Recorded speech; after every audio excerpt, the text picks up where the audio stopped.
Welcome to Shorty SuperCoach, and we're joined by Langers once again, mate. How are you? Good, thank you, Daniel. I've had a good day. Yeah, thanks for having me back again. It was really fun last week, and obviously the people, the family enjoyed it. I did. Yeah. I did. And you're allowed to wear something that's not a tight-fitting white top. You are aware. Well, that's all I've got in my closet, mate. So that's look right. good. How was your day? Not too bad. Yeah, not too bad. Yeah, It's pretty chilled. Yeah, fairly I laid back. just had a nap before. Yeah, Yeah, a 6 p.m. nap. yeah. You know when you have those naps and you wake up and you feel like you're in a different dimension. I feel like I'm in a different dimension, Daniel. One of those, was it? A dimension of break-evens, buys, buy plans, Buy and structures. SuperCoach. What a world. It's officially here. Yeah. We officially had our first week of football for Yeah, it this was year. good, wasn't it? It was nice to see something that actually had a bit of meaning. You know, it wasn't AFLX or, you know, anything like that. I mean, it was real stuff with real scores, game times and everything like that. It was nice. I mean, obviously not the best of the best, and it doesn't officially count to anything, but No. most clubs take it somewhat serious, Yeah. or at least for a few players out there it means a bit. Absolutely, yeah, and we definitely have a lot to talk about and a lot to think about as well. There's Got a few definitely notes here. Yeah, there's oh my Christ, there's lots of numbers that need crunching and a couple of shuffles that need to happen in our team. So Yeah. I want to ask you off the top, mate, Yeah. was there any changes to your side? Because I'm telling you, I hate JLT. Yeah, Like, it just makes you ponder all these crazy shit. there were a couple in between our last podcast and the start of JLT where I just fixed up a couple of rookie selections based on the rookies that were playing in JLT. And then there was one big one after the JLT, which I think was a necessary one. And we can talk about that when we get to that game. It was the Sydney and GWS game. So we'll talk about that then. Yeah, we will.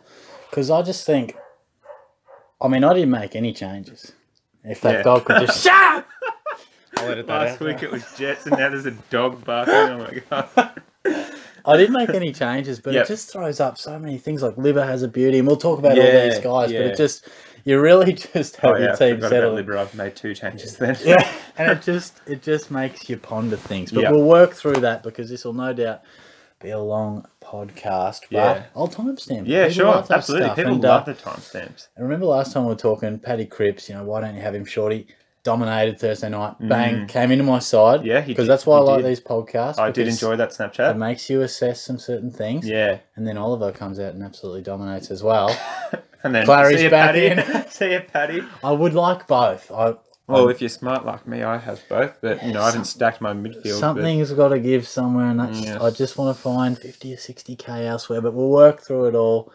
Carlton versus the Dons. Carlton had a win. Some wins don't matter in the JLT, but I think this one did for the young Blues. Yeah, absolutely. And you've got some notes, I've got some notes. Let's just thrash it out, but there were certainly some big talking points. Take the stage. Yeah, well, yeah, it definitely gave them some hope for this year. Sorry. It did. More hope than your speech therapy, but I'm so excited. Carlton looked really good. A lot of their kids look good. There's a quartet of Carlton players that I think we need to talk about here, and that is Sam Walsh, who's essentially a lock at this stage. Patrick Cripp is essentially a lock at this stage. Well, he is a lock, Daniel. Yeah. Who else? Michael Gibbons. He would be at a large majority of midfields because of his price, and we'll go into depth, but he kicked 3 goals in the game. He looked awesome. He kicked the first 2 goals for Carlton, and he's not going to kick 3 goals every week, but if he can keep up that forward pressure and get his 1 or 2 goals every week, then he should be scoring some 50s and 60s for us and just make some money even if he's on the bench and as an emergency score. And Setterfield as well, who scored, if I just refer to my notes here, a 95, I believe. Yeah, he looks just tasty. He's at a good price too. He's a bit more of an experienced body, and we should be, again, almost locking him into our forward line. So, well, I don't know what stuff I was reading, mate, but they told me he scored 113. So whether it's 94 or 113, who cares? Yeah, there was a couple of rounds of scores that came out for each game. I think at the end of, I was going off Dr. Supercoach as always. So at the end of that game, immediately I wrote some notes down, but I think it did change. But he played a very good game to get 19 touches, a goal, and a few marks. So yeah, he looked fantastic. Well, you could argue all those guys should be in every team, and I know I don't have Cripps, and I think you mentioned how Gibbons kicked the 3 goals there, but he's a footballer too that can play through the middle, so he could get an opportunity. And I like that he's a footballer's footballer, as they say. The only other name from the Blues that I had was Newman, and I know you've sung his praises more than I have, but 20 touches, 17 of those kicks, 97 SuperCoach, and he's at 394. So he's not a guy that has entered my team at any point, but I know he's been a little bit popular, and he's a guy who, it's funny how good times last. He helped us a lot as a Swan, and proved a really good traded pick. him out the week before. He scored that like 160 or something and had 40 touches. Anyway, can score though. There were a couple of defence options that popped up over the course of the weekend, such as Dylan Robertson, Brodie Smith, and Nick Newman, and I think they would have been coming to a contention of a lot of people's teams because of how well they performed. But we'll talk about that after we go through all the games about changing your team because of JLT scores and just having like a bit of a checklist of how people go. So on the Essendon side of things, they looked pretty good too. They came back late. Zach Clark, we'll talk about him. Jesse Stringer, Jake Stringer. Stringer was there playing with his with his tats and Speaking of tats, Daniel, I actually went and got my first tattoo today. Oh, did you just? Yeah. What'd you get, mate? Did you want to see it? Okay, let's keep your pants on. It's on my chest. If you could just read that out. Zach Clark Lock. Just above my heart. Right above the nip. Yeah. Oh, your heart. Oh, sorry. My heart. Yeah, something that, rings true to, how I want to... No, that's just a bit of a joke. I appreciate... Well, it is a joke, but you actually do have... Who wrote that on? My mum did. Oh, very nice. We might take a pic of that and put that in later. I think we will. She didn't fit it in there too well. It's going around to my armpit a little bit. I do relish taking photos of you with your top off. We'll do that. So we'll talk about that immediately. Don't pick Zach Clark. Maybe have him as R3, but as Daniel wisely said last week, think about the players that are not playing rather than the players that are playing, because Tom Bell-Chambers did not play in that team. I saw a lot of social media activity. Zach Clark lock. Zach Clark is a lock. He scored over 100. And just let's not go there. Let's not do that to ourselves. And he's a good player. He's a guy that, if given the number 1 ruck role, is probably going to go fairly decent, but he's not going to get it. So in that case, he's probably going to help Big Bell-Chambers out, second fiddle style, and rest forward. And if Bell-Chambers gets injured, let's talk then. Let's talk then. The other Essendon player we should talk about is Andrew McGrath, who kicked 2 goals, had 25 disposals, and was running through the midfield at times. I thought he was one of the most impressive players across the whole weekend in terms of, will this guy be coming on? When you get that first look at a guy that you expect to take the next step, he really looked like he could. Yeah, no, he looked really good. I might have to take him in draft. Yeah, well, don't take him before me, mate, because he's been one of my favourites. But you brought him up last week, and, he's at 384k and 101 SuperCoach points, 25 touches. But we're going to talk a lot of numbers, but he just looked like he had found his place in that team. Again, there were some players that weren't right in there for the Bombers, and I even reckon someone like Zach Merritt was going. Well, Zach Merritt had like 7 disposals for the whole game, so you can probably give half of them back to Merritt of McGrath's disposals. And Jordan Ridley was playing pretty much in his spot. He was playing off half back, and maybe they just moved McGrath into the midfield for the duration of this game. So be keen to see next week how that changes positionally and depending who else is back in the team. But that might be one to watch out for in the... Is he defence or midfield? Yeah, he's defender. Yeah, well, which makes it real juicy. You could pretty much pick a full defence of just like mid prices. Yeah, that's the thing. You've got to weigh up those risky ones and how many risks can you take. It'd be a fun little trial to pick a team where you just, it's not your team. You just go for it. You pick all those types. Some would be misses, some would be hit, which is what makes it so tricky getting the right ones. But no, McGrath definitely put his hand up saying that he can play that role. And for those who have Dylan Shield, I wouldn't personally be going with him. His track record has been a lot of promise for not quite what we think he could deliver over the journey. You picked him last year, didn't you? A couple of years back, I had him. Yeah, and it hurt. I think he averaged 102 or something, but it's not what you want. I was hoping he would get up beyond, around that 110, but he had some sort of niggle. I can't remember what it was, but I only played half the game. So anyone hoping to get a good look at him in the Bombers lineup did not get that, and that's probably another instance where McGrath would benefit from that too. So I think every club will generally put out at least a full-strength team on one of these matches. Yeah. One gives the kids a bit more of a chance. They trial things. The other's a full dress rehearsal. Yeah. So you got to identify that as well, which is interesting. So yeah.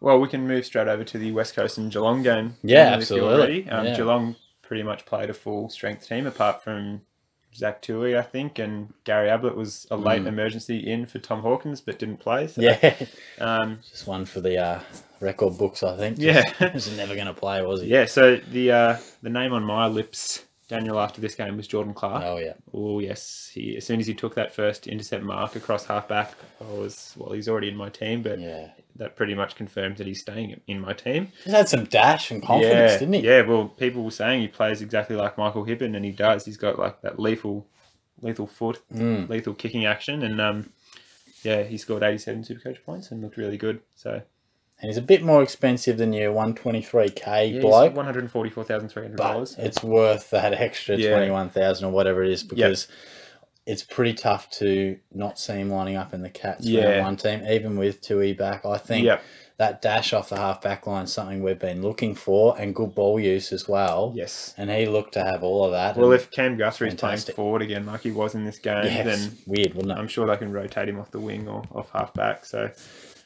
Tom Atkins, Charlie Constable, they scored 69 and 92 respectively. Tom Atkins scored a lot of his points from tackles. He's a tackling machine. And Charlie Constable's probably locked in for a round one berth as well. And he's been ready to go for the last couple of years. So I think he was emergency about 6 times last year. He should have got a game so much earlier than I know, and we're thankful he has it now because you so often see that bloke who just give him a game in the last couple of weeks and you're like, now he's 240k or something. Like, you bastard. But no, they did everything you would want. Constable found a lot of the ball. Yeah, he did. More than I expected. Atkins did everything right. We want that forward pressure. Laid 7 tackles. Outstanding. Parfitt, we're probably not talking absolute classic here, but some will go with him. And if you are, he did everything right. Wouldn't be the worst option, because he's probably going to be like our next 10-year small, medium-sized forward. He looked really good. And some people would be monitoring Darcy Fort, and he probably didn't do himself a stack of favours. 21 SuperCoach isn't a great result, and there wasn't really a recognised ruckman, I think, that was playing in that game. I can't even remember who was playing ruck for West Coast, but no, I can't recall exactly, but I don't remember it being anything amazing. Elliot Yeo scored 91, seemed to just do what he does best, and again, I'll back up my statement from last week. If he was listed as a defender, he'd be picked in a lot more percentage of teams, but he's only a midfielder this year, so it would be a really intriguing pod pick if you did pick him, but he would score you well, and he's got quite a high ceiling, so that's not a bad pick either. And Dom Sheed just busted out 144. You stole my thunder there, mate. Oh, sorry. Stole my thunder, but that's fine. It's my show now. So. Welcome to Langers SuperCoach. How good was he? He was outstanding. I mean, he dominated us, didn't he? 39 touches, 7 clearances, and as you said, 144. But I want to take you back to last year, mate. His finals were unbelievable. 130, 105, 116. It's pretty good. I think he had a handy kick in the granny at some point as well. But did they win? He averaged big time there. And I know that's only 3 games, but he's been a fella that we've talked about potentially being an A-grade midfielder in the past.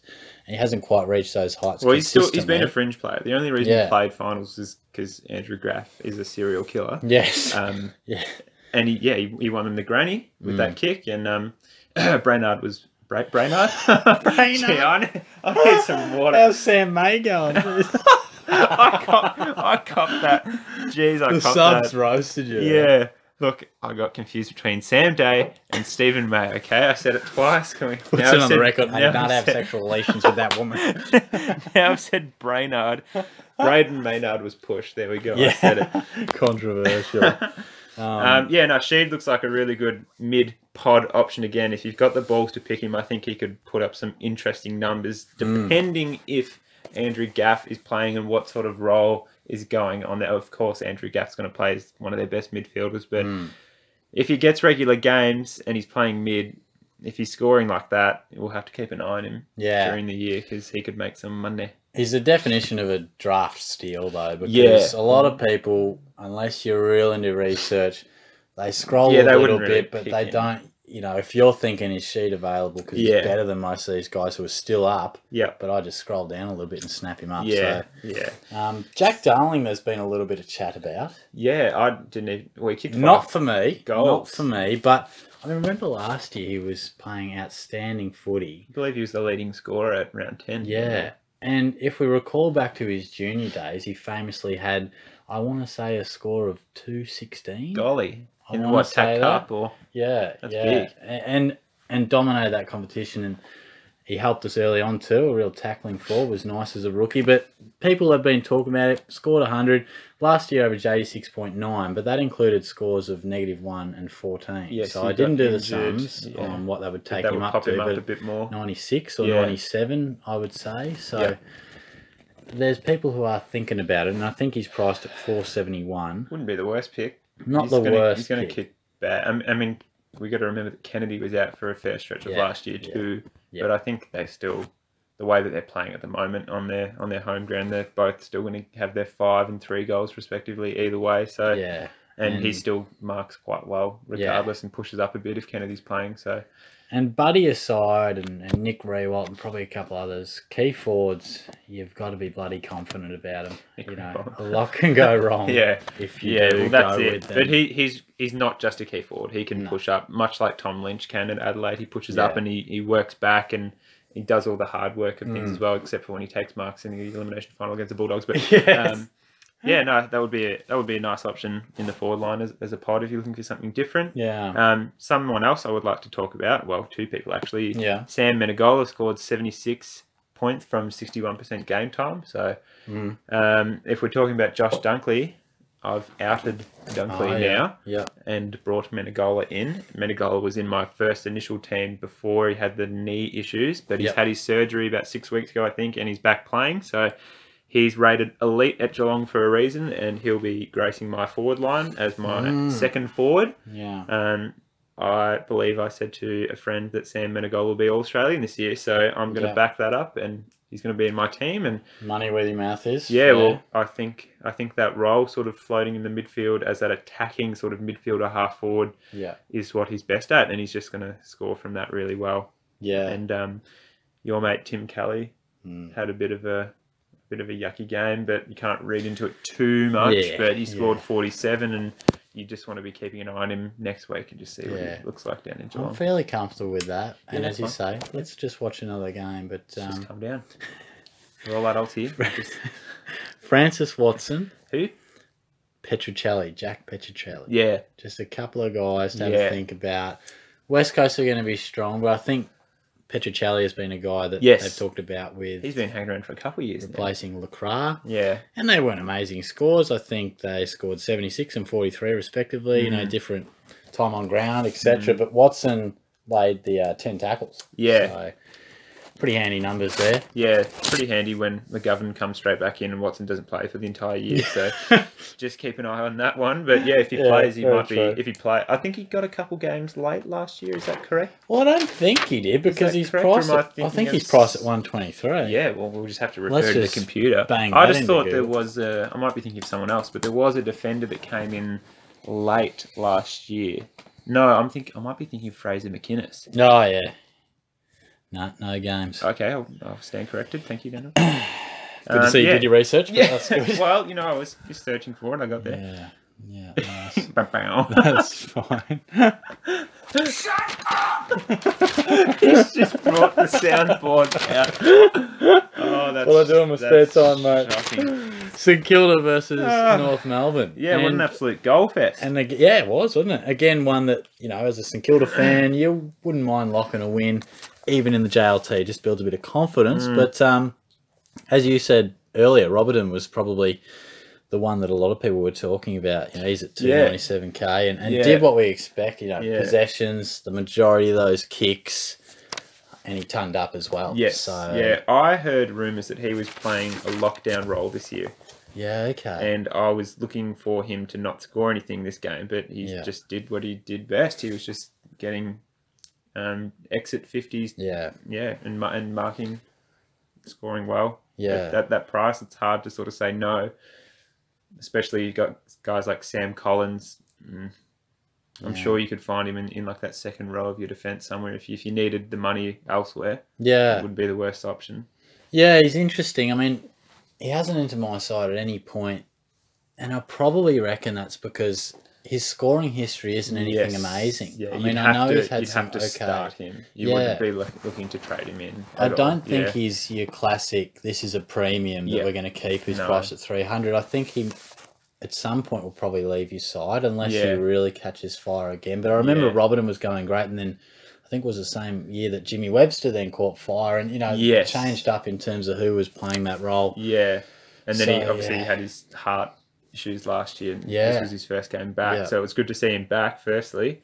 But yeah, he was absent for all of last year pretty much. I think at round 7 or 8 when we played St Kilda, he had that heart issue. So another defender for St Kilda, Shane Savage, has always just seemed like his score...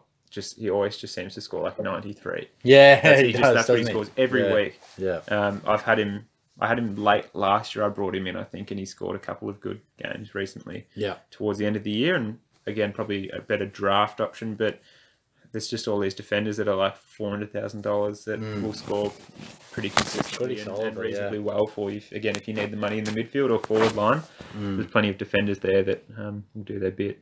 Yeah, and Jack Billings, he was okay. Oh my gosh. He was okay. 20 touches, 100 SuperCoach. Yep. I didn't see this one in depth. I listened to a bit. I watched snippets. So I didn't catch exactly if it was purely through the middle. Yeah, I didn't really see if he was playing through the midfield or not. But some of the people who watch that closer might be able to tell us. But I think you've got to see it again, don't you? You really want to see it again. And if he scores well next week, you'd be thinking about it. Yeah. And Steele just does what he does. I mean, last week when we did this podcast, a lot of people mentioned Taylor Adams, throw him into the discussion, and that was a good call. I hadn't really thought about it. That was a good call. Now he's out for what, 6 to 8 weeks? Yeah, so thanks for that, guys. Thanks for jinxing him. Yeah. But Steele kind of flows into that conversation too, as a guy who has big numbers at certain stages, has been liked a lot over the journey about being this type of player. And I mean, one positive with him is he doesn't need a stack of the ball to go big. He'll tackle hard. Yeah, he's a big boy. I mean, he does the hard work as well, which he scores well from. Yeah, he sure does. And then we had Parker and what are your thoughts on Parker? He was in your team, wasn't he? Yeah, he's in my side, and he's mature probably age player. I think he's doing okay. I mean, he kicked a couple. I mean, he didn't set the world on fire. He nearly took one of the marks of the year. He got up pretty high. I think it's probably likely that he's well in the mix for round 1. I'd say it's likely that probably he'll put play. him on the bench spot. I think he's just a guy that should get reasonable opportunity at some point. And Hind is similar. He did pretty reasonable. 58% time on ground and 52 SuperCoach. It's always good to check the old time on ground. Yeah, it's a really, really key stat, Daniel. Yes. Because you might think they've scored terribly, but then they played half the game and scored 80. So. Yeah, exactly. And Gresham probably... You needed a bit of encouragement from him, and he didn't really give it to you, I don't think. What did he score? I've got him down as 60 from 14 touches. Game time? It's a good question. You just said it was the most important stat. So. Yeah, look, I didn't write it down for everyone. Well, while you look that up, we'll talk about Aaron Hall, who hurt his knee in the first quarter and seems to be fine because he played out the second quarter. But, oh my God, as Daniel just plays an ad. I love ads. Why not? Is this podcast sponsored by... Hall did his knee, but even after that, I don't think he looked really much good anyway. It was good to... Well, it's probably a good thing to keep an eye on him just to see what was going on. But 76% time for Gresham, and he scored, 60? Yeah, it's not great. Yeah, and 76 is about... Most players probably play anywhere from high 70s to early 80s. Maybe mid-80s for some, but The other person that I was watching for North was Polek, and he scored about 80 as well. I don't have his game time stats, but he would be an interesting one to watch again for a bit of maybe like an early sort of draft in if he's playing well. Because he's not priced super high, but he could be a real key for North Melbourne if they get going, because he has played some big games before, and he'd probably be like one of their number 1 mids, really, wouldn't he? If he's there. And There's a lot of moving parts in that North Melbourne midfield. You know, there's quite a few guys that have come in. You know, you mentioned Hall and Demont, I think, scored about a 90. Yeah. And he's surprisingly rated elite at North, probably based on his tackle and pressure numbers. But no one would even know who he was. So. Yeah. And Goldstein was pretty solid. Tell me about Todd. Well, I think he just did what we probably had hoped. You know, he's going to be rucking on his own. He had the 33 hitouts, 19 touches, pretty handy. That's good. We know that he's the sort of ruckman who can get quite a bit of the ball, and 117 SuperCoach. So I think he did pretty good. Pretty much what we've had hoped. You're happy? You're like halfway through locked him in. Yeah, definitely. And Bailey Scott's one that I definitely think we should put on the radar. He's definitely a guy that was impressive. I heard whispers of his name, yes. Yeah, Zeeble was talking about him and said that he really stood out, and he had the 21 touches, and something tells me he's slightly mature age. Something says that. I could be wrong, but... is he the one who's the son of... Was he the father-son pick? Yeah, he could be, actually. Yeah, he could be. But he impressed, and Davies Uniacke as well. 197k. LDU. There's a lot of Walsh talk, a lot of Cousins talk, but... He's not the worst pick. I mean, I probably wouldn't be going with him because North's midfield does bat pretty deep now. Yeah. But he was the rage last year. You know, this kid can come in and play senior footy straight away, and he stunk it up something shocking. He did, yeah. But this could be where he really starts to play some good footy. He had 27 touches. It didn't. You know what he scored? 73. Yeah, that's not bad. So it's solid. Yeah, probably I mean, for 27 there's probably touches amazing. There's probably other rookies that cost less. It would probably have the same output, which is where he might 60% time on ground. So he probably could have had another 20, 30 probably minutes. Would have knocked into the 100 range there, Daniel. Yeah. Great teamwork. Handy. Yep. Yeah, well, plenty to watch out, and we'll probably be looking at these rookies again if they play a second week of JLT. Yeah. And we'll go over that again later once we finish all the games. Yeah, so definitely. Adelaide and Port. Yeah. Zach Butters. Yeah. Didn't even know who he was before the game, and then he was just the best player for Port. So $157,000 mid, scored 91, topped the scoring for Port. I know they had Travis Boak in their midfield. I know they were missing Ollie Wine, so that's something to think about as well. Yeah. But based on that performance, he's looking for a round one spot. And at 157k, if you're looking for those higher priced mids that score really well, he'd be a good option. So someone to keep an eye on next week. Definitely. Your mate Willem Drew yeah. scored 77, looked really solid. Yeah. Kicked that great goal, or he burst through the pack and kicked that little sauce there. And I think he can do that. You know, 16 touches, 11 contested, which I really like. He's a big-bodied mid, and that's sort of his blueprint. So I think he did his favours. He's just a world of good. A base price rookie, really, at 123. So again, with probably Park, you just chuck him on the bench and let him make money all year. Yeah, definitely. He'll be looking at probably playing in the forward line. Yeah, I mean, you wouldn't think he'd get a stack of midfield time. He might get a little bit, but I mean, Ebert's meant to be playing a bit more forward as well. Where does Robbie Gray sit? So there might be opportunity for a youngster to step up and play a bit of midfield. Can I say this bloke's name? Tom Rockcliffe. Can I even mention his name? If this was my house, I'd tell you to get out, but it's your house, so can't really do that. But look, I was scrolling through and I was just jotting down everyone's name who was relevant.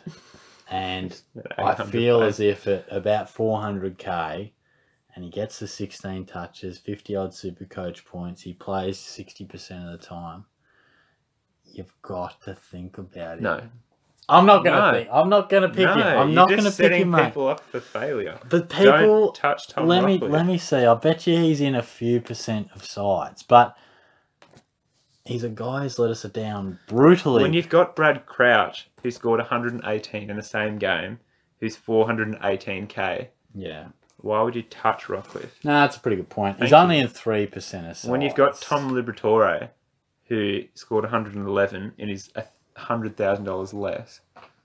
He's 3% of side. No, right, you make. Did your argument you just make fall? Yeah, okay. I like your thinking. I was just jotting names down. That's fine. I know. I like your thinking. We all want a Tom Rockcliffe redemption, but I think there's just better options. Yeah. I mean, if he comes out and blows it apart the first couple of weeks, sure. But yeah, awkward.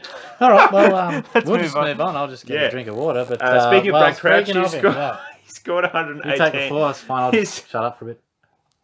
His brother Matt scored 110. I think you're a big fan of Brad. I think he'll win the Brownlow. You think Brad Crouch will I think win? Matt. Oh, Matt will win the Brownlow. Yeah, I was going to say Brad. You voiced concerns about Brad Crouch and his injury concerns. I did. That was 2 concerns in one sentence. That's concerning. That's concerning in itself. But wow. You can't do it, mate. You're talking about Rockcliffe and saying you're a psycho, but you can't. Well, look, if he's fit, and that's the big question, you'd be picking Brad Crouch if he's scoring those sort of numbers. Because we know the Crouch brothers are ball magnets. Uh-huh. And they get a lot of the pill. They're the main midfielders for Adelaide, apart from Rory Sloane. Yeah. 2018 didn't play a game, obviously. Yep. 4 other seasons, game tallies of 14, 11, 14 and 17. That's not good. It's not great. And as What you are his say, averages? he scores 87.1, 94.5, Gee, look at those 86. averages, though. 96. If he plays, he scores. There's no doubt about it. But yeah. I want to take you back to a time, because he didn't play in 2015. And 2016, I picked him. And this is where that mid-price option can be really tough to go. Because you want him to start well. And I went with him and he scored 72, 83. And I'm thinking, oh, it's okay. 51, 46.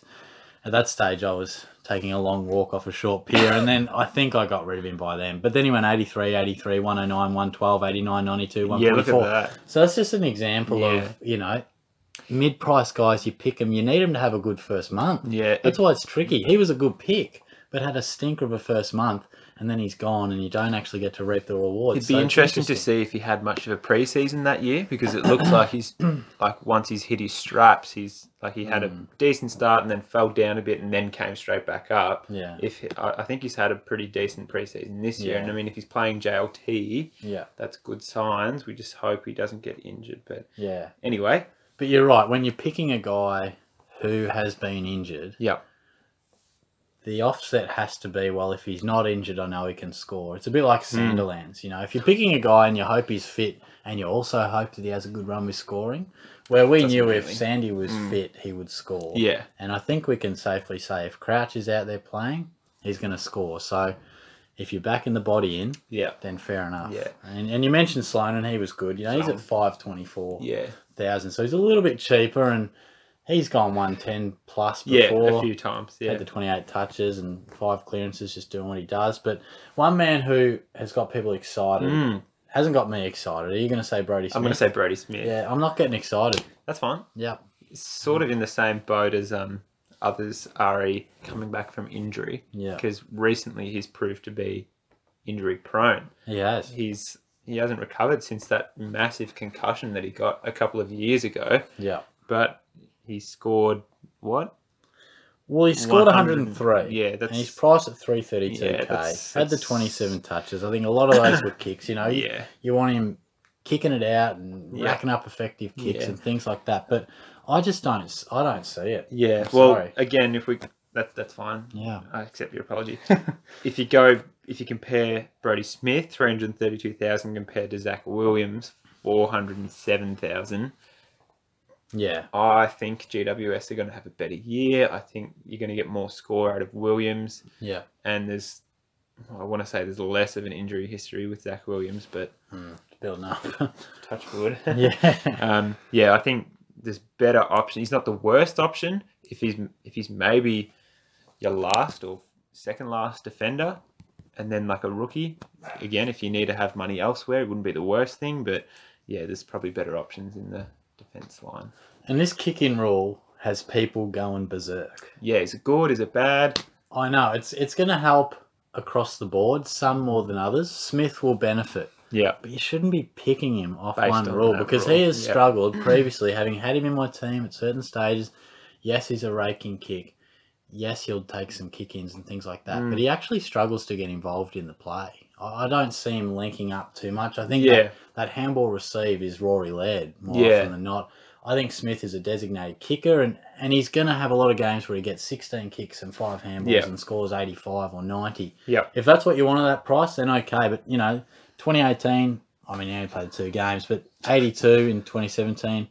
Because we got to go back a fair way. Really 93 SuperCoach in 2014, and that's when people thought, there we go. He's a rebounding defender. Then he let us down 77, 75, 82. So I just don't think he's got the quantity to him. I think he's a quality ball user. His SuperCoach is going to always outweigh his AFL fantasy. You know, he has that effective style about him.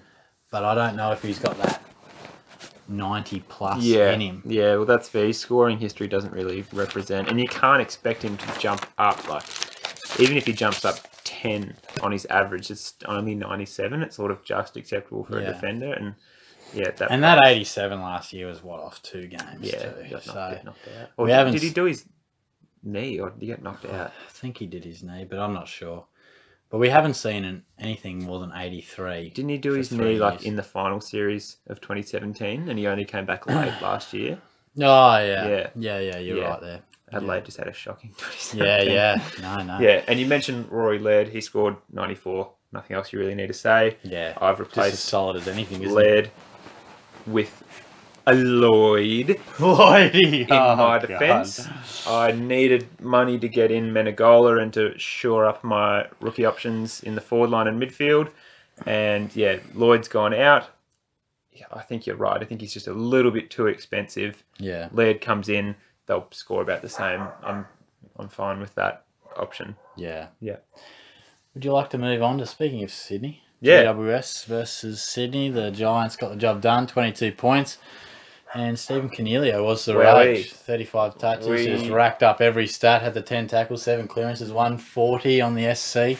He did everything, We copped some flack for not mentioning him last week. Yeah, I know. Young Chook was not happy with us, our mate. We sort of just forgot about it. I know, I mean, just... There's... He's up, Chook. You know, there's no need to get too excited. Sorry for all the young kids out there, I just pressed the wrong button. The soundboard is... this is just amateur hour on the soundboard. Oh my... It's a serious show. Okay. My name's Stephen Cornelio. I mean, I don't think we left him out because we didn't rate him. I just think there's just so many options in the midfield. You can't talk about absolutely everyone. No. If you picked him in the midfield, he's got a high ceiling and he's gonna score well. And I think he's scored well pretty much every time he's played. Yeah. Taranto as well. Oh yeah, Timmy scored really well. Yeah, in that sort of mid-forward role again, which is just Supercoach gold.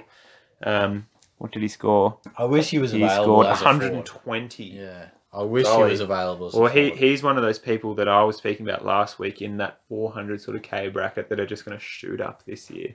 And one to watch out, Timmy Taranto. If he was forward eligible, he would be one of the most popular players. It would be Dangerfield, Heaney, Taranto. Because I think he is going to get a lot of midfield time. Yep. You know, I definitely think he will. And Zach Williams just did everything right. Played a bit over half the game and just racked it up. I mean, he's a lock, isn't he? Yeah, he did hyperextend his knee. Did he? At one point in the game, which I believe he played on, but it caused him some mirth. Yeah. So we'll just watch out for him next week. I mean, they didn't say anything. There was no injury report, but he just gave it a little tweak, as did Dustin Martin as well.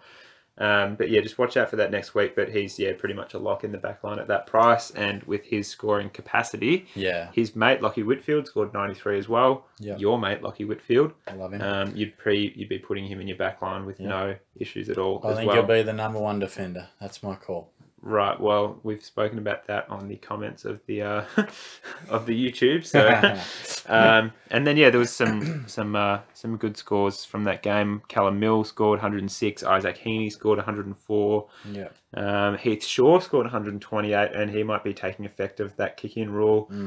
He looks to have rejuvenated himself, but he proved to be a bit of a burn man the last couple of years with some poor scores, especially last year. Yeah.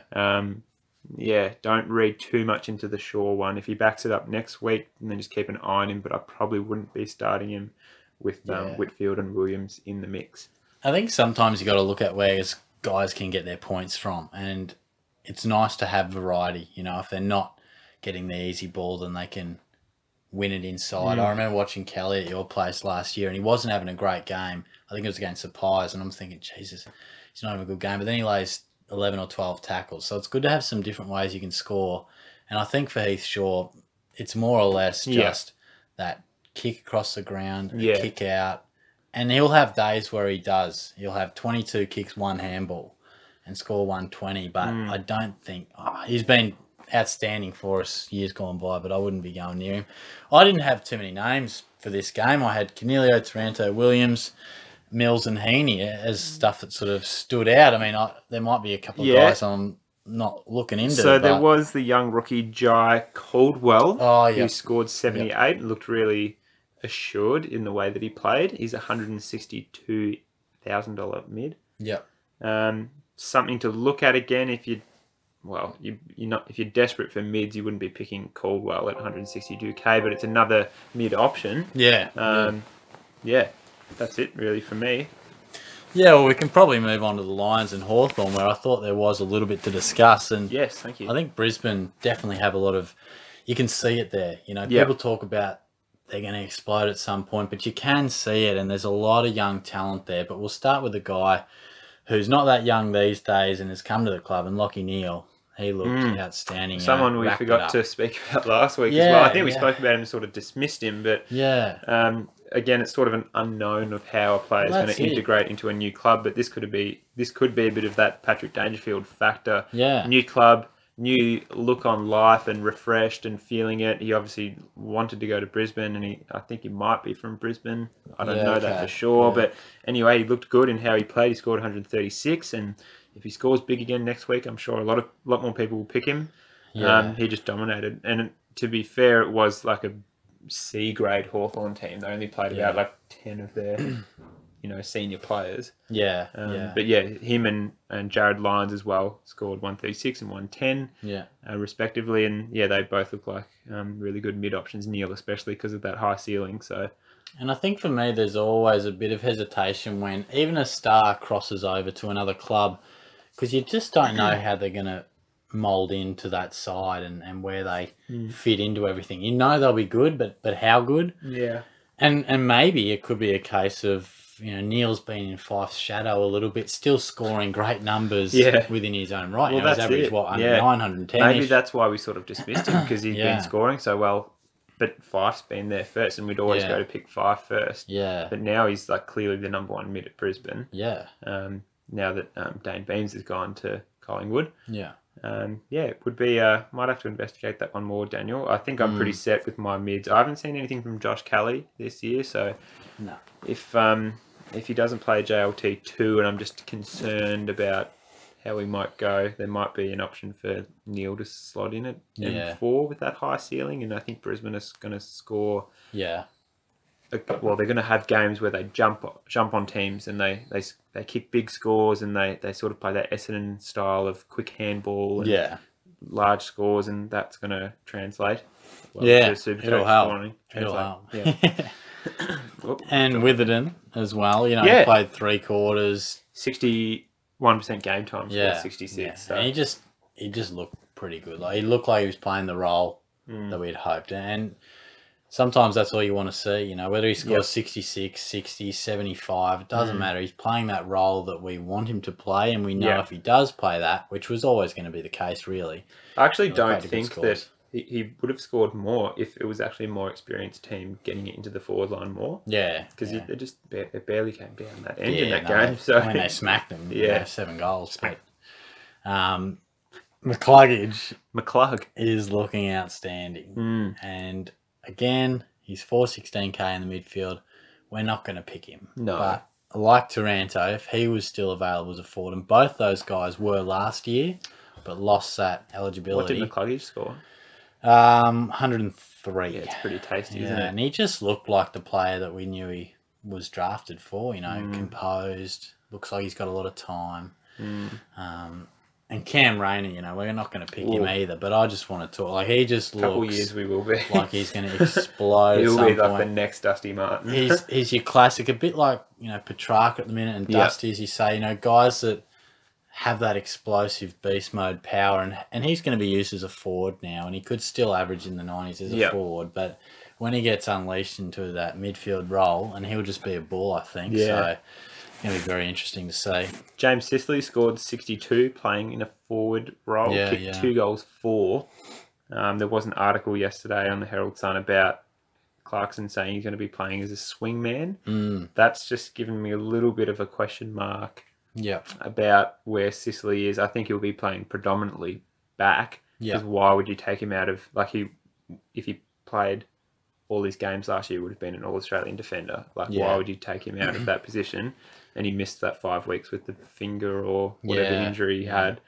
I think once the actual good players come back to Hawthorn's team, he'll be going back and then benefiting more from that. So Like, I don't think there's any concerns there. Bruce sort of thing, Well, they had neither of them. I don't even think Roughhead played. No. So he'll go back. And then your mate, James Cousins. Yeah, I thought he was him. outstanding. Just on Sicily, I think Oh, yes. that would strike fear into me personally because About the swingman just thing? the potential. Because as you said, I agree. He'll be predominantly back. Say he plays 20 games. Yeah.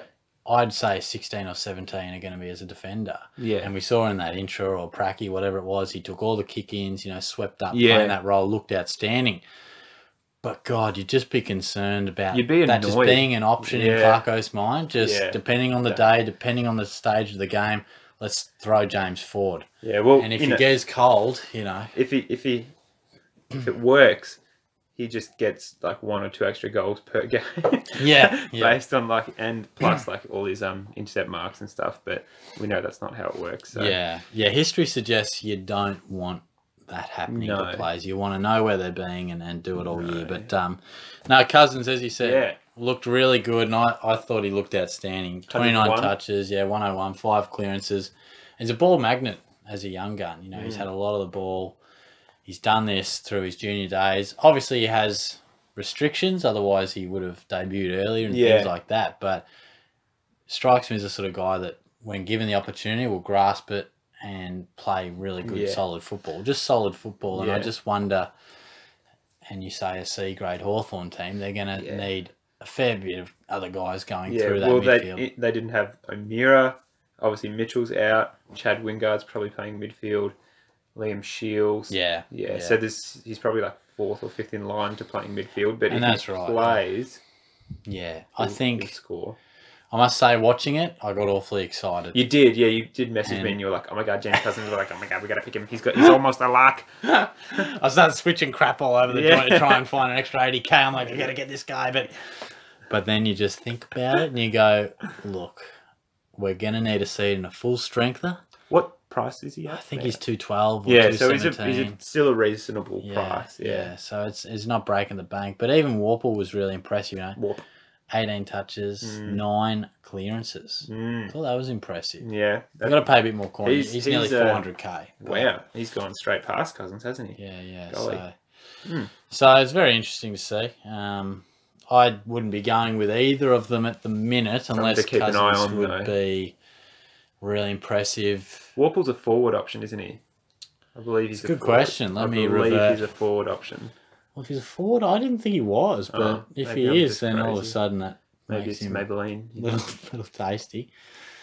He is a forward option. Well, there you go. Lang's just with a little nugget of wisdom there. That might just be another little sneaky. Gives you something to think about, doesn't it? Yeah, especially if if Wingard's missing games with a calf and just leave Warple in there. He's shown us how good he is. That contest against Michael Hurley just rings bells on how good he actually can be. And Joel Selwood. Oh, yeah. The amount of times I've been just shown that. Stared Selwood in the face. Anyway, let's move on to the next game. Well, I actually wanted, before you just get carried away there, mate. I'll put that short shirt boys photo up again, that one you hate. Thanks for that, by the way. Scrimshaw. I wanted to mention. Just throw him out there. Okay. Just throw him out there. Yep. Had the 18 touches. He's 149k. Just put him on your radar. And Harry Jones as well. 21 touches, 79 SuperCoach. I've heard of half of these blokes. He will probably play reserves, but you got to put these guys on the radar. That's why people come to Shorty, mate. You want options. To be fair, there hasn't been a lot of rookies from Hawthorn recently. Because I'm just saying, because they've been such a good team. Yeah. They haven't really and same with Richmond too. They just. I really need to poison that dog. Just every time we. You're the rat sack, Tiz. No, you're right. Yeah. Successful teams. Yeah. You're not going to get a look into often, but there's a void there at Hawthorn's midfield. There is now. You might just get a sneaky look in, but just put him on your radar. Thanks, Tom Mitchell's leg. Take us to the next game, mate. Am I allowed to? All right. So first things first. Noah Belter, scored 104, kicked 2 goals, played a great game. I wouldn't be picking him personally because Tom Lynch...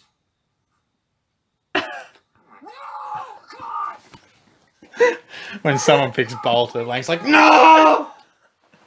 This soundboard has just rattled me today. Tom Lynch has not played. And if Tom Lynch is playing round 1, I don't think Bolter's going to be there. And if he is, it will be as a second ruck / sometimes forward, which I don't think will benefit him. I'm not sure how much Bolter is. If you could look that up, Daniel. I will look it up. Unless you have it already. Because I did see a lot of talk about people bringing Bolter in and getting rid of Riley, Collier, Dawkins. I'm guessing he's 123. Yeah. He's 123 forward. So, like, you could put him on the bench, worst case. But, yeah, I don't think he's a viable option. Yeah, you're right. Richmond's such a strong team. Yeah, I mean, we looked at Jack Higgins last year. He came in for 1 game and played great, kicked 2 goals, and they dropped him the next week. Yeah. For the good players that were coming back in. You just got to think, I mean, even if he gets a look in, he played a great game. If he's trying to get himself right for round 1, he did himself plenty of favours, but job security is always going to be an issue. Yep. And there's a lot of guys that are going to be in competition for him. Such a strong Richmond team, you'd think it's doubtful. Yeah. Blast from the past was Basher Hooley. You know, he racked it up, had 112 33 disposals. Yeah. I mean, it's one of those ones where a guy plays a good JLT and all of a sudden we get excited. But, I mean, I wouldn't be going with him. In fact, I think he's probably my second in line for a Richmond rebounder. Yeah. Jaden Short's probably my guy. Shorty. Because he looked real good. 29 touches, really 100 on the dot for SuperCoach. Well, he's one of those ones that, he's going to be pushing up again. He'll be like a mainstay of Richmond's defence for the next couple of years. Little mini breakout. It was a good breakout. Yeah, put himself on the map. Elevated, But he's a chance to really go from solid, good scorer, caught us off guard too, to potentially a lock or a real premium style guy. Yeah, I don't have enough confidence in him to do that. Yeah, but did you bring your shotgun? I might. That dog's giving you trouble. Justin Martin scored 78. Hurt his knee a bit, so like I said before, just keep an eye out for him next week, just to make sure he's playing, and that's fine. Seemed to walk it off. Yeah, I think he played afterwards and kicked goals afterwards, so he's fine. You'd be not lock him in the midfield, but he's definitely a great midfield option.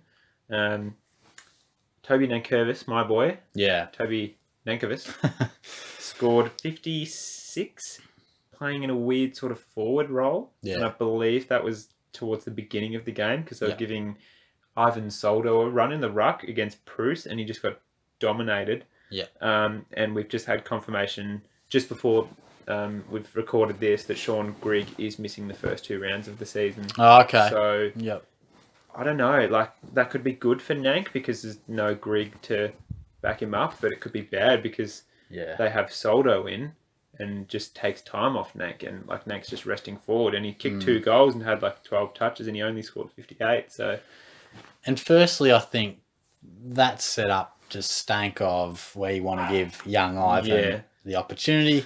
Hey, Toby, we'd like to give you some game time. Just play forward today. Clearly, you're a number 1 ruck. But Soldo might need to be called upon.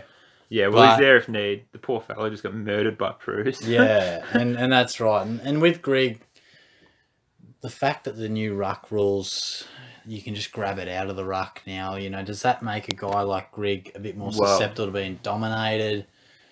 Yeah. Will he play that sort of role? We'll have to wait and see. Yeah. I think very interesting to see whether Soldo does help out in any way, shape or form. Yeah, well, I think his time's sort of passed, hasn't it? I think he's like 22 or 23 now. And it's just like, ruckmen obviously take a bit longer to develop, but I feel like he's just been on the list forever and hasn't really done anything. Yeah. I really wanted to trade Nank out. Did you? Yeah. But I backed him in last week, so I can't. Yeah. So I'm going to be watching with intent on how he goes next week and in the first couple of rounds. But like I said, if he plays rubbish, then I'll just get rid of him for someone. So. And Riley Collier Dawkins is probably a guy that a lot of us had, big-bodied, mid-type, you know. Yeah. But he probably falls in that bracket. Like we said with Bolter, he needs to have a great JLT to actually get a look in. Even then, he probably wouldn't. Yeah, that's right. You know, he probably is going to find it difficult. So I think a lot of people would just be cooling off on him a touch. Yeah. Yeah, for the minute anyway. Yeah. He didn't look very lively. He scored 22. He would have been in a lot of teams early, but there's probably better rookie options now in the midfield. Let me tell you a little story, Jake. Hi, Daniel. Cripps, as we said last week, we're banging on about him. How do you not have him, Shorty? You've got to get him in. Come on, Shorty. And then I walked away and I thought, yeah, look, he was outstanding. I love Cripps. I'm backing Oliver in, but he's had 2 shoulder reconstructions or whatever. You know what? You're right. Get Cripps in. You know, sometimes you've got to bite the bullet. Bite the bullet, get Cripps in. I'm just sitting down Sunday afternoon, just on the laptop, just kicking back at the folks. And Oliver's just racking up touches like they're going out of fashion, going points per minute, going absolutely insane. You're messaging me, going nuts. And all of a sudden, by the time the game wasn't even done, I had him back in. So, as I said off the top, I'd like to have them both, but 32 touches, 7 clearances, 127 SuperCoach. He's just a machine. If you think that Clary can score the same as Cripps or at a similar.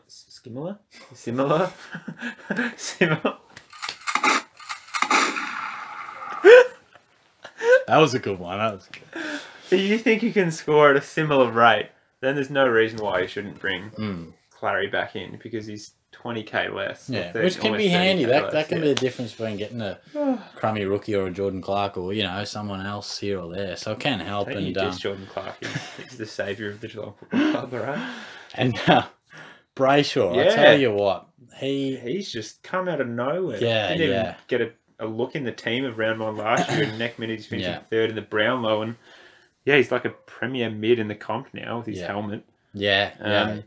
Just finds the ball with ease. You can see he's showing exactly why he was taken so high in the draft. It's great to see. Big numbers, and he covers the ground real well. Like, he does it all. Kicks he can goals. get around, kick goals. Loves a goal. And he can win it on the inside too. So you've got to think about him as an option left of field, you know, a bit like a sort of thing. And that can save you a bit of coin too. Yeah, it can. And the risks can pay off. And Petrarca, 22 touches, 92 SuperCoach. I'm a big fan of him, but I didn't see what I wanted to see, to be honest. I saw a guy who played a very good game, but in that role of sort of a half forward, burst in the midfield. And he played great, but the only reason I would pick him if I saw midfield time, and as we said, we think it's going to be doubtful, and we were backed up by that. Yeah. It looks. Am I keeping you up, mate? Or? Yeah, sorry. That nap wasn't enough for me before. Braden Pruce, the big boy, scored 69. He looked.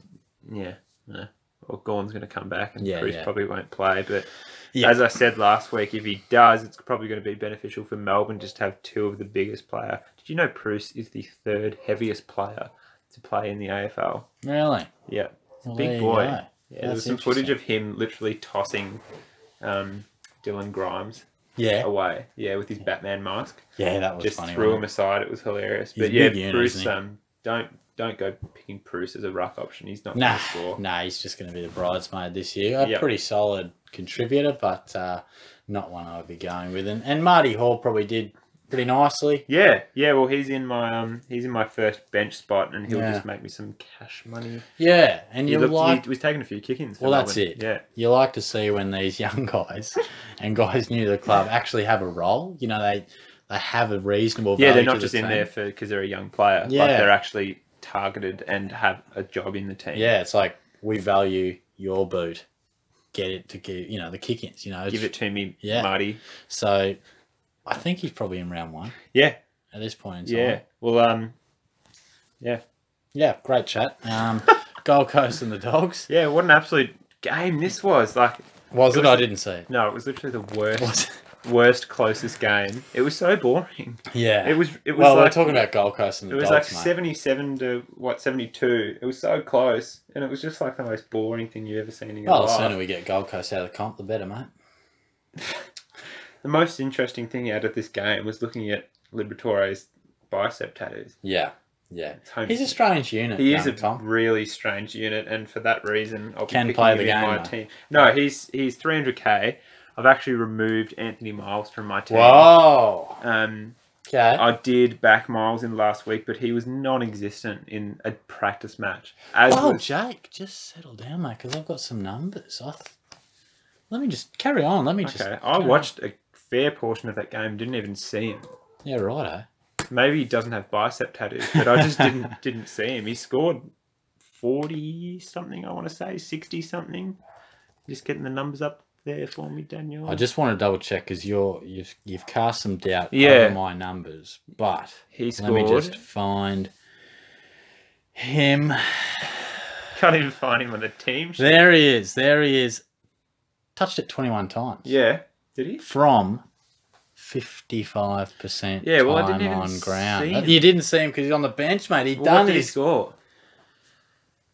68. Yeah, so that's not bad. That's fine. 55%, mate. Yeah, mate, stop yelling. How much game time did Liberatore have? Christ. 78. Yeah. So he had a little bit more and scored heaps more. And for $42,000 less, I'm going, I was going to say Tony. What's his name? Tom. I'm rattled today. I can't speak. One's gouging eyes, the other's snorting coke out of a gutter. Whoa! Clearly I'm joking. Obviously I'm mucking around. Oh God, you rattled me. Liberatore's taken McLean and Dunkley's midfield time, is what I'm trying to say. Attended 15 set of bounces. Dunkley and McLean 13 combined. God, you're rattling me. Yes. Absolute numbers. Libba in, Dunkley, yuck, out. 54, out. McLean, I've only not considered him for my team because I saw that disgusting beard he was rocking. He looks like a wizard. I don't think he scored much better. I think he scored like 72. But yeah, Libba's just taken all that midfield time because he was out last year. Yeah. He was in Vietnam getting haircuts or whatever. But no, he's back. At 300k, he's hard to toss up. Yeah. I think he's currently sitting at my mid-5. And I think if he can score the numbers that he scored previously, if he's scoring 111 every week, you're laughing. I know. And I've got to agree there because thank you. He has some big numbers previously. Yeah, we all know that. Play. He's been in the abyss, he's had life struggles, I know how he's still playing football. Yeah, he's injury worries everything. Yeah. But we know that he can play footy. He's reached Nirvana multiple times. He can win the ball on the inside. He's a clearance king. And as you say, 300k, it's nothing. That's too hard to resist. And look, when I'm trying, I talk about trying to get Cripps, talk about trying to get this guy, that guy. Maybe, as you say, he's your M5. Maybe I'm dropping one of my other mids, 200k, you save there, and you can spread that house elsewhere. So, yeah, I'm not quite sure what I just said there, but I promise you it wasn't sexual. When you throw the word spread and Sam Collins scored 93 at 188k. I'm locking him into my backline as a mature player. Jared Witt scored 74. Again, a great pod option. Jackson McRae. Who? Jack, have you heard of him? Jackson McRae. I think you might have just put out a podcast about him, saying why you're not picking him. Did he do much? Or? He scored 143. Okay. Yep. Yeah, he went big. Interesting. He went big. Yeah. He might be... Well, some say he's not a lock. Some say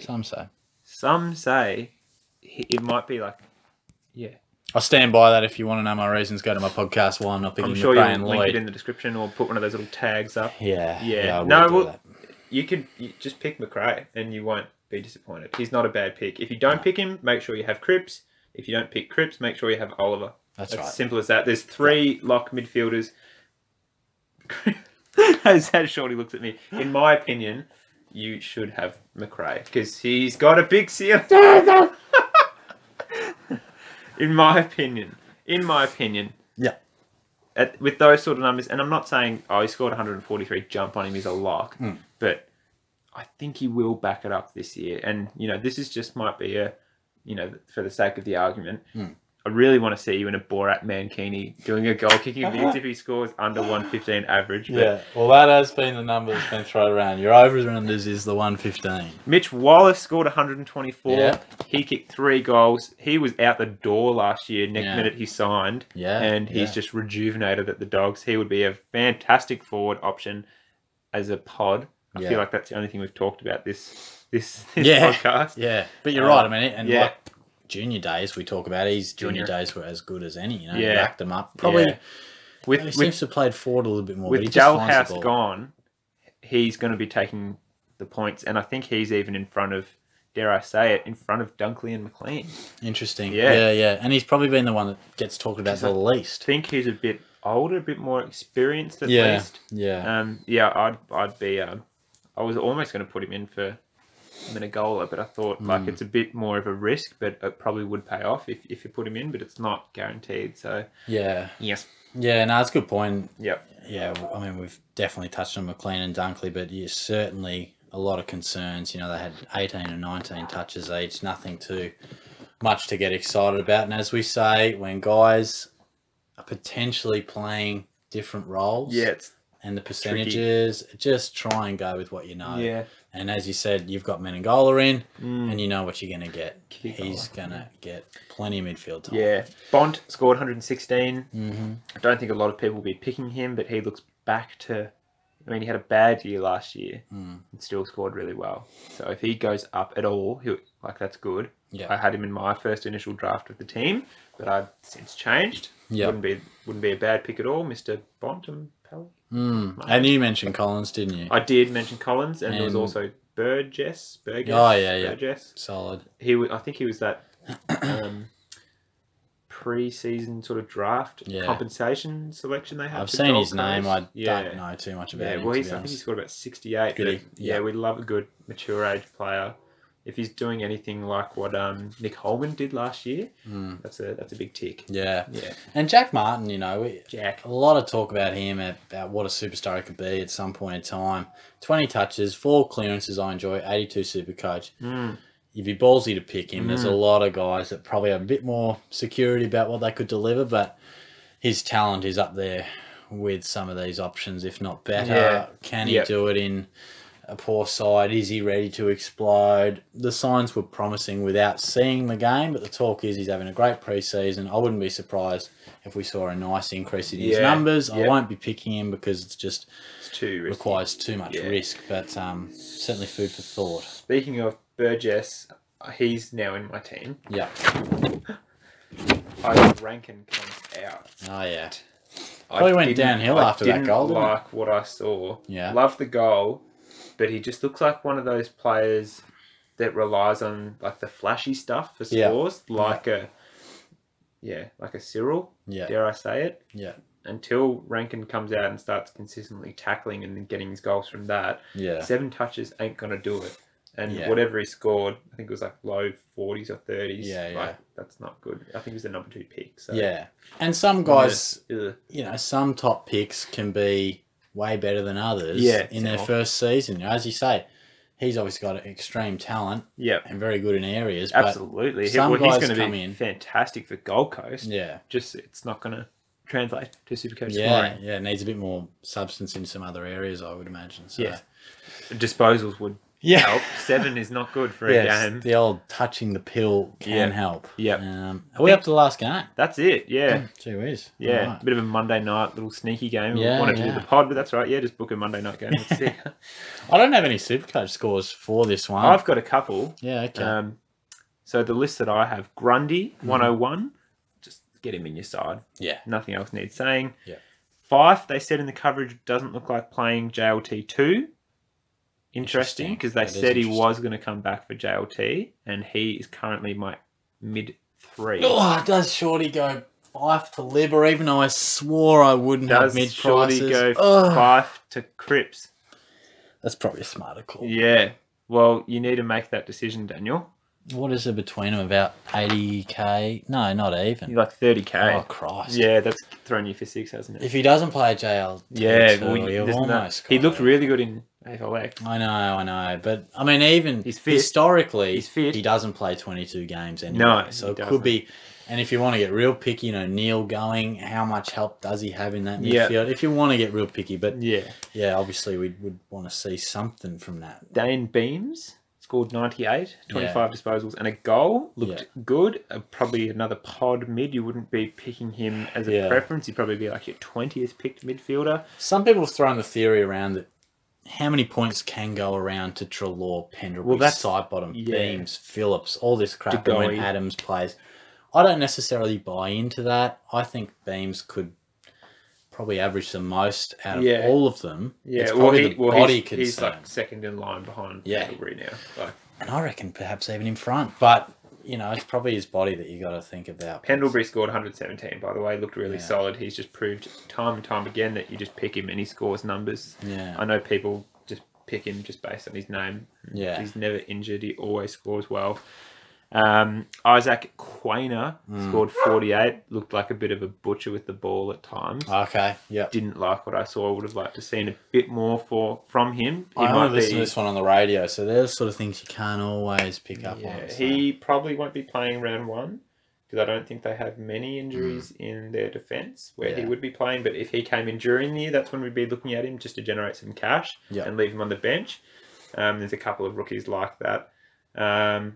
Your mate Darcy Moore? Yeah. I mean, again, didn't see it, but had the 18 touches. Do you have his Supercoach score hand? He scored 63. Yeah, so you probably need a bit more than that. And Yeah. and I know I've pumped him up, and I think he's a solid option.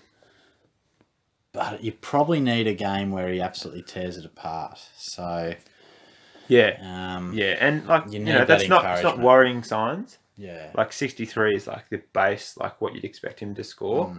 Just keep an eye on him for next week. If you're looking at Darcy Moore, which could be like, he's probably like one of the most, got the potential to be one of the best like forwards that no one thinks about. Yeah. Does that make sense? Yeah, and I think his ability to intercept, and he is a reasonable kick coming out of the back line. Yeah, and a good mark. I think you can see a definite increase in his output. Is it enough to go with him? I probably think it'd be unlikely that I'm going to go with him because as time's rolled on, there's probably a few other things, as we've discussed, that I have felt the need to find that extra coin for instead of him. But, yeah, and look, Freo... There's nothing really to talk about. There's not stacks. I did want to talk about the midfield and who's going to come into that, and a few candidates, because Neil goes out. Okay, Fife didn't play. Mundy. Yeah, Mundy had 7 clearances from 19 touches. Only scored 62 from Did he? 19 touches. That's interesting. And a goal. Yeah. And 7 clearances. That's a bit surprising. Yeah. We thought like an 80. And Walters, 21 touches. I don't know if you got your Supercoach handy, but he was clearly playing a midfield role. 13 contested, 7 clearances, 55% time on ground. 72? That's bloody Moneyball. I don't know what that is. Oh, is it? Yeah. Supercoach is this column. The blank column. Oh. So they've got Dream Team, Supercoach, and Moneyball, which I don't follow. No, thank you. But Because that's the last thing I want to be doing is paying to play Supercoach and lose money every week on that. I get pissed off enough when a player goes well and I got no money writing on. Yeah, Except the 50K. imagine putting money. Yeah, which you're going to win, obviously. Clearly. Yeah, we'll split it. 49. Yeah. So you couldn't go with him.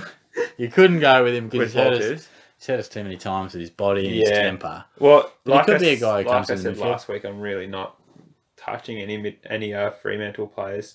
We didn't even see Valenti, who was meant to be like a highly prized recruit. We didn't even see Ben Cavara for the Bulldogs. Yeah. We saw Bewley, though. Yeah, Bewley scored 53 from 51% game time. Yeah, he wasn't on there for vice much. versa. Yeah. No, but people were saying that he looked good. It's really good.